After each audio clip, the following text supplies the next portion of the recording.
नमस्कार दर्शक बंधुरा स्वागत आपनादेर सुमितास किचन एंड ब्लग्से। आज के आमी बनाबो फुलकपिर डाटार चरचड़ी। एकदम निरामिष तरकारी। एटा खूबी चटजलदी हो जाए और खूबी सिम्पल भावे आमी बानाबो। खूब एकटा बेशी मसलाओ व्यवहार करब ना। ताहले आमी रेसिपिटा बानानो स्टार्ट करी। फुलकपिर डाटार चरचड़ी बानाনোর জন্য এখানে আমি ফুলকপির ডাটাগুলোকে নিয়ে নিয়েছি। কেটে আমি ভালো মতন ধুয়ে নিয়েছি। আমি এভাবে লম্বা লম্বা করে কেটে নিয়েছি।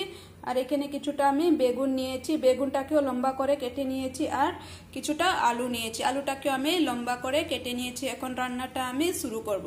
চচ্চড়িটা বানানোর জন্য এখানে কড়াইয়ে আমি সরষের তেল গরম বসিয়ে দিয়েছি। এখানে ছোট চামচের 3 চামচ সরষের তেল, বেশি তেল দেব না। আজকাল এমনিতে তো হার্টের প্রবলেম আছে, তার জন্য 2টা শুকনো লঙ্কাকে আমি চিড়ে দিয়ে দিচ্ছি। একটুখানি হাফ চামচের মতন আমি গোটা জিরে দিয়ে দিচ্ছি। আর হাফ চামচ আমি কালো জিরে দিয়ে দিচ্ছি।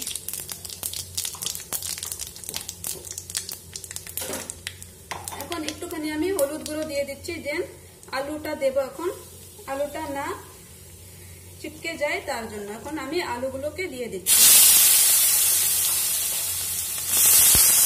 একটুখানি নুন দিয়ে দেব। এখন আলুটাকে আমি একটু ভেজে নেব।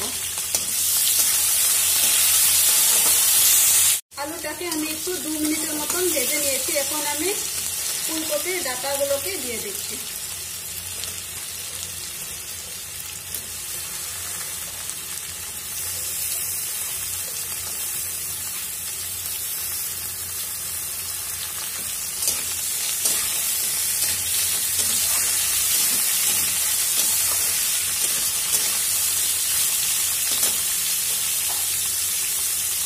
একটুখানি হলুদ গুঁড়ো দিয়ে দিচ্ছি।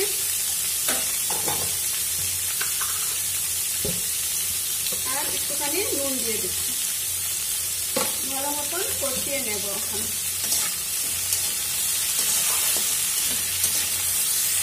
আলু আর ফুলকপির ডাটাগুলোকে আমি একদম ভালো মতন ভেজে নিয়েছি। এখন যে বেগুনগুলো আছে বেগুনগুলোকে দিয়ে আবার একটু ভেজে নেব। বেগুনগুলোকে আমি একটু পরে দিয়েছি, না তো বেগুনগুলো পুরো গলে যাবে, তার জন্য।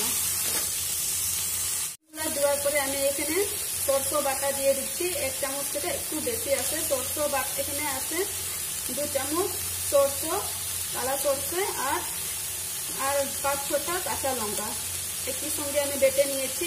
একটুখানি নুন দিয়ে সরষেটাকে বাটলে সরষের একটা যে তিতো ভাবটা থাকে সেটা কেটে যায়, তার জন্য এখন একটু কষিয়ে নেব।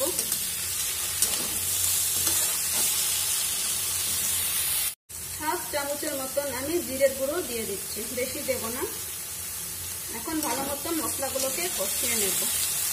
মশলাগুলোকে দেওয়ার পরে আমি ডাটা আলু বেগুনটাকে একদম ভালো মতন কষিয়ে নিয়েছি। এখন একটুখানি আমি গরম জল দিয়ে দেব। আপনারা অবশ্যই গরম জলই ব্যবহার করবেন।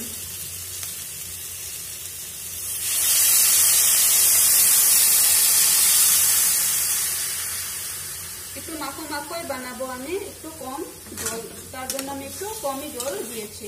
একটু এখন ভালো মতন তরকারিটাকে ফুটিয়ে নেব, যেন ডাটাগুলো ভালো মতন সিদ্ধ হয়ে যায়। একটু ঢাকা দিয়ে আমি তরকারিটাকে সিদ্ধ করে নেব। ফ্লেমটাকে আমি মিডিয়াম টু লোতে রেখে দেব। 10 মিনিট হয়ে গিয়েছে। এখন আমি ঢাকনাটাকে খুলে দেখছি।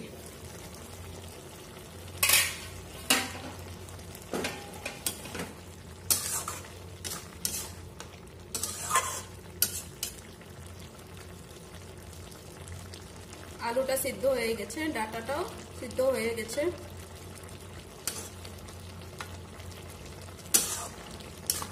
দেখতে তো খুবই সুন্দর হয়েছে, খেতেও অনেক দারুণ লাগে। আপনারা চাইলে একটুখানি টমেটো দিতে পারেন। আমার কাছে আজকে টমেটো নাই, তাই আমি দিই নাই। এমনিও ভালোই লাগে। আপনাদের যদি আমার এই রেসিপিটা ভালো লেগে থাকে তাহলে আমার চ্যানেলটাকে সাবস্ক্রাইব করে নিও। আমার ভিডিওটাকে লাইক শেয়ার করতে একদম ভুলবেন না। আমার ভিডিওটা দেখার জন্য আপনাদের সবাইকে বহুত বহুত থ্যাংক ইউ।